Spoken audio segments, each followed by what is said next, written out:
అమెరికాలో ఫ్లోరిడా స్టేట్లో టాంపా సిటీలో మనం ఒక పెద్ద ఆయన కలిసాం.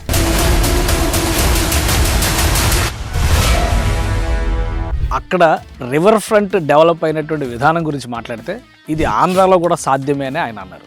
నిజంగా ఆంధ్రప్రదేశ్లో అమెరికా తరహాలో రివర్ ఫ్రంట్ ప్రాజెక్టులు డెవలప్మెంట్ చేయడం సాధ్యమా అనే సవాల్ని స్వీకరించి ఆయన తను డెవలప్ చేస్తున్నటువంటి అలకనంద రివర్ ఫ్రంట్ దగ్గరికి రమ్మని ఆహ్వానించారు. పవర్ఫుల్ ప్లేసెస్ ఎప్పుడు పబ్లిక్ని కూడా పవర్ఫుల్గా మార్చేస్తాయి. అలాంటి పవర్ఫుల్ ప్లేస్లో ఉన్నాను నేను.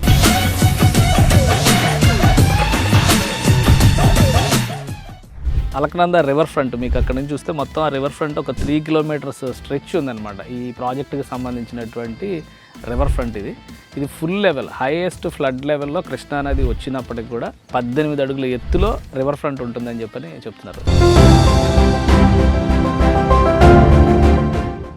కానీ ఇక్కడ మాత్రం కలిసి వచ్చింది. మీరు కొంచెం గమనిస్తే కృష్ణానది నీళ్లు నల్లగా కనిపిస్తూ ఉంటాయి.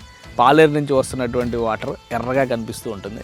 దీనికి అభిముఖంగా ఆ చివర కనిపిస్తుంది వేదాద్రి నరసింహస్వామి ఆలయం అక్కడ ఉంది. ఈ ప్లేస్ నదుల సంగమం, తీర్థక్షేత్రం ఈ 3 కలిసినటువంటి ప్లేసు.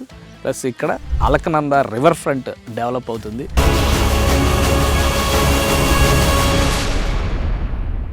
ఇలాంటి పవర్ఫుల్ ప్లేసెస్ కోసం అన్వేషించే వాళ్ళ కోసం అలకనంద రివర్ ఫ్రంట్ ఆహ్వానం పలుకుతుంది.